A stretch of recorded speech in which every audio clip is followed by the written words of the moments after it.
সংবিধান সংস্কার, রাষ্ট্র সংস্কার, সমাজ সংস্কারের নামে সমন্বয় তথা এনসিপি তথা বর্তমানে ইউনূস সরকার কি এমন এক বাংলাদেশ চাচ্ছে যেই বাংলাদেশ থেকে ইরা এদের ইচ্ছামতো সম্পদ লুটে নেবে, ইরা এদের পকেট ভারী করবে, আর এদের দেখার কেউ থাকবে না, এদের প্রশ্ন করার কেউ থাকবে না, এদের জবাবদিহি করার মতো কেউ থাকবে না। এদের দাম্ভিক আচরণ, অরাজকতা সৃষ্টি, মববাজি সবকিছুকেই এক শ্রেণীর মানুষ সমর্থন জানাইছিল, তারা এমনকি বাহবাও দিচ্ছিল।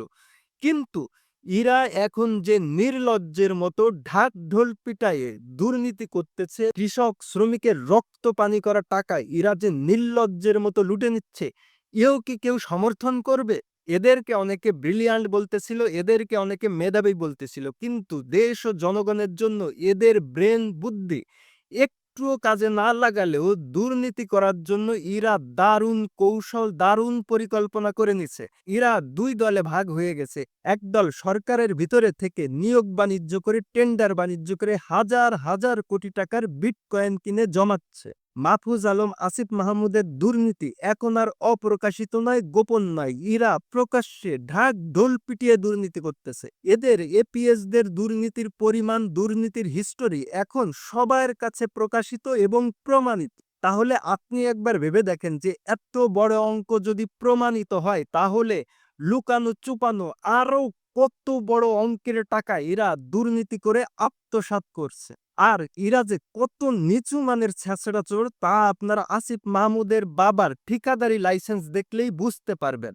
অন্যদিকে হাসনাত, সার্জিস, মাসুদ, তানভীরের মতো লুটেরারা সরকারের মদদে বাংলাদেশের সকল ব্যবসা প্রতিষ্ঠানের সম্পদ জোকের মতো চুষে খাচ্ছে। দেশের এমন কোনো ব্যবসা প্রতিষ্ঠান নেই, এমন কোনো শিল্প প্রতিষ্ঠান নেই যেখান থেকে এরা মাসোয়ারা হিসাবে শত শত কোটি টাকা নিজের পকেটে পুঁততেছে।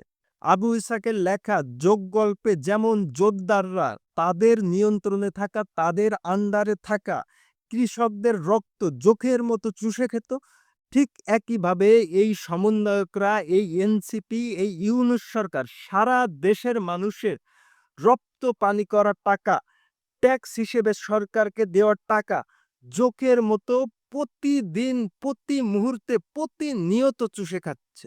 আর এদের এই নির্লজ্জ অপকর্মের প্রভাব পড়ছে সারা দেশ জুড়ে। শত শত ব্যবসা প্রতিষ্ঠান বন্ধ হয়ে যাচ্ছে, শত শত শিল্প কারখানা ধ্বংস হয়ে যাচ্ছে, লক্ষ লক্ষ মানুষ বেকার হয়ে যাচ্ছে। বিশ্ব ব্যাংকের পূর্বাভাস এই বছরে নতুন করে ৩০ লক্ষ মানুষ দারিদ্র্য সীমার নিচে নেমে যাবে। অন্যদিকে ফুলে ফেপে টাকার কুমির হয়ে যাচ্ছে গ্রামীণ ব্যাংক। এর মধ্যেই মেহেরপুরের মুজিবনগরের পেঁয়াজ চাষি সাইফুল শেখ, তিনি আত্মহত্যা করেছে। তার আত্মাহুতির কারণ, তিনি এনজিও থেকে লোন নিয়ে পেঁয়াজ চাষ করছিলেন, আর মৌসুমে পেঁয়াজের দাম অনেক কম থাকায় তিনি বুঝতে পারছেন যে তার দ্বারা এই লোন আর শোধ দেওয়া সম্ভব না। সুতরাং তিনি নিজের জীবন নিজেই কেড়ে নিচ্ছে। তার মেয়ে বলতেছে, আমার বাবার মতো কৃষক যদি ঠইকা আত্মহত্যা করে, তাহলে এই দেশের মানুষের মুখে খাবার তুলে দেবে কে? কতটা মর্মান্তিক এই কথাটা আপনি ভেবে দেখেন তো। বাংলাদেশে কবে, কোন কালে এইভাবে কৃষক ঋণের জালে ফেসে আত্মহত্যা করছে আপনার কি মনে পড়ে? আর আমরা আনন্দে ভাসতেছিলাম সবজির দাম কম বলে, পেঁয়াজের দাম কম বলে। আমরাও আমলিগ আমলে দুর্নীতি দেখে রাগে ক্ষোভে ফুঁসতাম, কিন্তু সেই সময়ও দুর্নীতি প্রমাণিত হলে অনেক মন্ত্রীর মন্ত্রিত্ব গেছে, পদ পদবি গেছে, কিন্তু এখন এই সময় এসে কারো দুর্নীতি ধরা পড়লে অন্যরা আরো তার ছাপাই গাচ্ছে। কি নির্লজ্জ সমাজ! ইরাই আবার সোশ্যাল মিডিয়ায় বট বাহিনী ব্যবহার করে নিজেদের জনপ্রিয়তা প্রমাণের চেষ্টা করতেছে। কতটা নির্লজ্জ এরা! এই নির্লজ্জ বেহায়া ছেঁচড়া চোরদেরও দু একজন সমর্থন করতেছে, কিন্তু যারা সমর্থন করতেছে তারা আসলে কে?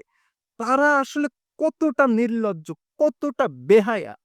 তারা এও বলতে চায় এই সরকারকে, এই সমন্বয়কদেরকে, এই এনসিপিকে আরো নাকি ৫-১০ বছর ক্ষমতায় রাখতে চায়।